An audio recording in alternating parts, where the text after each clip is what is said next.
ஏன் நல்லா தானே போய்கிட்டு இருக்கு, ஏன் இப்போ இந்த நேரத்தில் வந்து திடீர்னு இப்படி ஒரு விஸ்வரூபம் எடுக்கிறீங்க அப்படின்ற ஒரு கேள்வி தான் வருது. ஆனால் இவங்க இதெல்லாம் பண்ணுறது பார்க்குறப்போ வந்து இந்த படத்துக்காக இது எடுக்கலாம் அப்படின்ற ஒரு சான்ஸும் ஒரு பக்கம் பேசினாலுமே, இன்னொரு பக்கம் வந்து இப்போ தான் நீங்கள் ஒரு பெரிய லீடிங் ஆக்ட்ரஸாக இருக்கீங்களே, அண்ட் அது மட்டும் இல்லாமல் தமிழ், தெலுங்கு, மலையாளம் சொல்லி நல்ல நல்ல படங்கள் நீங்கள் கொடுத்து தானே வந்துட்டு இருக்கீங்க, இப்போ ஏன் திடீர்னு இப்படி ஒரு விஸ்வரூபம் எடுக்கிறீங்க அப்படின்ற ஒரு கேள்வி வருது. ஆனால் அவங்க பண்ண போகிற படத்தில், கமிட் ஆக போகிற படத்தில் வந்து பார்க்குறப்போ வந்து இப்படியும் பண்ணலாம் அப்படின்னு சொல்லி ஒரு தாட்டுமே இருக்குது. ஏன்னா அந்த படம் அவ்வளோ பெரிய படம், அண்ட் அது மட்டும் இல்லாமல் இனிய டேட்டில் வந்து அது வேர்ல்டு வைட் திரும்பி பார்க்க வைக்க போகிற படம் அப்படின்னு சொல்லிட்டு சொல்கிறாங்க. ஏன்னா வந்து அந்தளவுக்கு ஒரு பெரிய ஃபிலிம் தான் அது. அது யாரோட ஃபிலிம், என்ன ஃபிலிம், அண்ட் எந்த ஆக்ட்ரஸ் போயிட்டு என்ன ஷேட்டை நடிக்க போகிறாங்க, எப்படி நடிக்க போகிறாங்கன்றத இந்த வீடியோ ஃபுல்லாக நான் பேச போகிறேன். அதை வந்து யார் என்னன்றதை வீடியோ ஃபுல்லாக பார்த்து தெரிஞ்சுக்கோங்க. வணக்கம் ஜெம் சினிமாஸ் நேயர்களே, நான் உங்கள் விஜே ஆரோன்.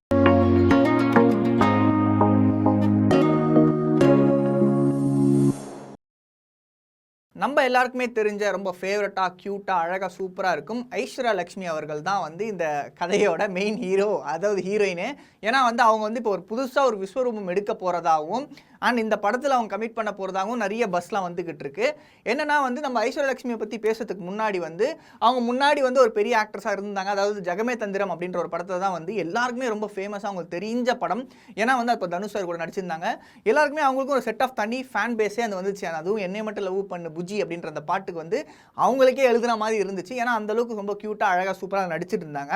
அது ஒரு பக்கம் போகிறப்போ வந்து என்னதான் வந்து இப்படிலாம் நடிச்சிருந்தாலுமே அவங்களுக்கு ஒரு டேர்னிங் பாயிண்ட்டாக இருந்த ஒரு ஃபிலிம் தான் வந்து கட்டா குஸ்தி. அந்த கட்டா குஸ்தி படத்தில் வந்து அவங்களுக்கு நிறைய ஃபேன் பேஸ் வந்து கிரியேட் ஆச்சு. ஸோ அதே வரிசையில் இப்போ என்ன பண்ணுறாங்கன்னா வந்து கட்டா குஸ்தி 2மே வந்து இப்போ தான் நடிச்சு முடிச்சிருக்காங்க. அந்த படமே ரொம்ப சக்ஸஸ்ஃபுல்லாக போயிருக்கு அண்ட் அவங்களுக்கு வந்து நல்ல அப்ரிசியேஷன்ஸ் போயிட்டு இருக்கு. என்னதான் வந்து ஐஸ்வர்யா லக்ஷ்மி மலையாளம் இண்டஸ்ட்ரியிலேருந்து வந்திருந்தாலுமே வந்து நேற்று ஓணமில் அதனால் மலையாளம் இருந்துச்சு, நேற்று மலையாளம் இண்டஸ்ட்ரியிலேருந்து வந்திருந்தாலுமே கூட அவங்களுக்கு தமிழ்லையும் சரி, தெலுங்குலையும் சரி, மலையாளம் சரி 3 இண்டஸ்ட்ரீஸுமே நல்ல ஃபேன் பேஸ் இருந்துட்டு இருக்கு. ஸோ இப்போ இவங்க என்ன நடிக்க போகிறாங்கன்னா வந்து இன்னும் இவங்க என்ன பண்ண போகிறாங்கன்னா வந்து ஒரு படத்தில் வந்து வில்லியாக நடிக்க போகிறாங்களாம். எங்க உங்களை இப்படி க்யூட்டாகவே பார்த்துருவோம், திடீர்னு வில்லி கேரக்டர் போனால் எப்படிங்க அப்படின்ற மாதிரி தோணும். வில்லினா ஃபுல் வில்லி கிடையாது, ஒரு கிரே ஷேடில், அதாவது ஒரு வில்லன் வில்லி கூட வந்து ஒரு கிரே ஷேடான ஒரு ஆக்ட்ரஸாக வந்து அவங்க நடிக்க போகிறதா வந்து ஒரு இன்ஃபர்மேஷன் வந்திருக்கு. ஓகே, இப்படி வில்லியாக நடிக்கிறீங்களே, அந்த படம் நடிக்க போகிற படம் என்ன படம் அப்படின்ற ஒரு கேள்வியுமே வரும்ல. அது என்ன படம் பார்த்தீங்கன்னா வந்து நம்மளோட அல்லு அர்ஜுனோட படம் AA 22. அதாவது வந்து இந்த இப்போ வரப்போதில்ல, இப்போ நம்ம கூட வந்து அட்லி கூட அந்த படத்தை டைரக்ட் பண்ண போகிறார்ல, அந்த படம் தான் வந்து ராக்கா அப்படின்ற ஒரு படம். இந்த படம் வந்து ரொம்ப ஒரு சூப்பரான ஒரு சயின்ஸ் ஃபிக்ஷன் படம். அண்ட் இந்த படத்துக்கு மேலே ஒரு பெரிய எக்ஸ்பெக்டேஷன்ஸ் இருக்குது. ஏன்னா வேர்ல்டு வைடு ரொம்ப நிறைய ஆன்டிசிபேட்டேஷன் கிரியேட் பண்ணி வச்சிருக்கு. ஏன்னா அந்தளவுக்கு வந்து அட்லி பயங்கரமாக செய்ய போகிறாரு அப்படின்னு சொல்லிட்டு நிறைய சொல்லிக்கிட்டு இருக்காங்க. அண்ட் இந்த படத்தோட பட்ஜெட்டே எடுத்து பார்த்தீங்கன்னா வந்து அபவ் 800 crores 900 crores போயிட்டு இருக்கு. இன்னும் அப்ராக்சிமேட்டான டேட், அதாவது வந்து ரொம்ப எக்ஸாக்டான அமௌண்ட் சொல்லலை, ஆனால் இதுக்கு மேலே போக வாய்ப்புகள் நிறையவே இருக்குது அப்படின்ற மாதிரி வந்து அது ஒரு பஸ் சொல்லிக்கிட்டு இருக்காங்க. அண்ட் அது மட்டும் இல்லாமல் இந்த படத்தை வந்து நம்மளோட அல்லு அர்ஜுன் நம்ம சொல்லியிருந்தோம்ல, அவர் ஒரு பெரிய ஸ்டார் ரைட்டர், பேன் இன் ஆக்டர் ரைட்டர். ஏன்னா புஷ்பா 1 2 சரி அவருக்கு பயங்கர ஒரு சக்ஸஸ்ஃபுல்லாக வந்துருச்சு.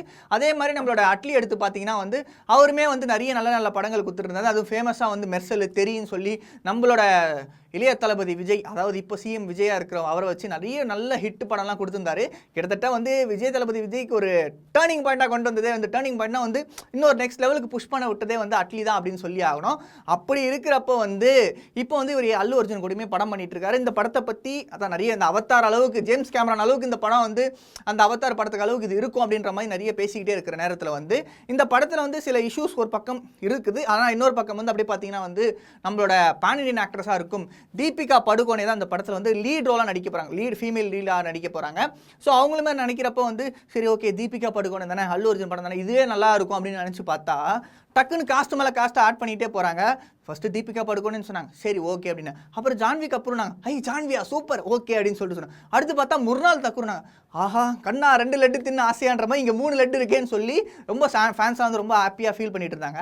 டக்குன்னு பார்த்தா இந்தா பிடிச்சிக்கோ 4வது லட்டு அப்படின்னு சொல்கிற மாதிரி வந்து ராஷ்மிகா மந்தானா இந்த படத்துக்கு ரீசெண்டாக கமிட் ஆயிருக்காங்க அப்படின்னு சொல்லி இன்ஃபர்மேஷன்ஸ் வந்திருக்கு. ஸோ அதெல்லாம் ஒரு பக்கம் போகிறப்போ உனக்கு எதுக்கு 4 இந்த 5ன்னு சொல்லி அட்லி வந்து வேறு லெவலில் வந்து ஒரு விஷயத்தை செய்கிறார் போல, ஹீஸ் குக்கிங் சம்திங் பிக் அப்படின்ற மாதிரி வந்து இப்போ வந்து என்ன பண்ணியிருக்காருன்னா ஐஸ்வர்யா லக்ஷ்மி அவர்களையுமே அப்ரோச் பண்ணியிருக்காங்க அப்படின்னு சொல்லிட்டு ஒரு இன்ஃபர்மேஷன் வந்திருக்கு. இந்த கேரக்டருக்கு எப்படின்னா வந்து கிரே ஷேடாக, அதாவது அவங்கள வந்து ஒரு வில்லி ஷேடாக காட்டலாம் அப்படின்னு சொல்லி ஒரு பிளான் பண்ணியிருக்காங்க. ஸோ இதெல்லாம் வச்சு பார்க்குறப்போ வந்து இவ்வளோ பெரிய படம், இவ்வளோ பெரிய காஸ்ட் அண்ட் க்ரூ, இவ்வளோ ஆக்டர்ஸ் நடிக்கிறாங்க, இதெல்லாம் வச்சு பார்க்குறப்போ வந்து தப்பி தவறி டாக்ஸிக் மாதிரி பண்ணிடாதீங்கடா அப்படின்ற மாதிரி தான் இருக்குது. எஸ், ஆனால் அந்த படத்து மேலே ஒரு பெரிய ஆன்டிசிபேட்டேஷன் இருக்குது தான். ஆனால் இப்போ இந்த படத்தில் வந்து ஒரு புதிய விஸ்வரூபமாக வந்து ஐஸ்வர்யா லக்ஷ்மி அவர்கள் வந்து வில்லியா நடிக்க போகிறதா ஒரு இன்ஃபர்மேஷன் வந்திருக்கு.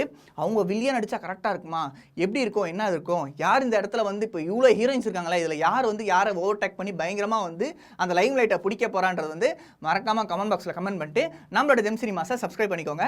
இதே மாதிரி வேற ஒரு சூப்பரான சினிமா அப்டேட்டோட உங்களும் சந்திக்கிறேன். அதுவரை டாட்டா பாபாய்னு சொல்லிட்டு விடைபெறுவது உங்கள் விஜே ஆரோன்.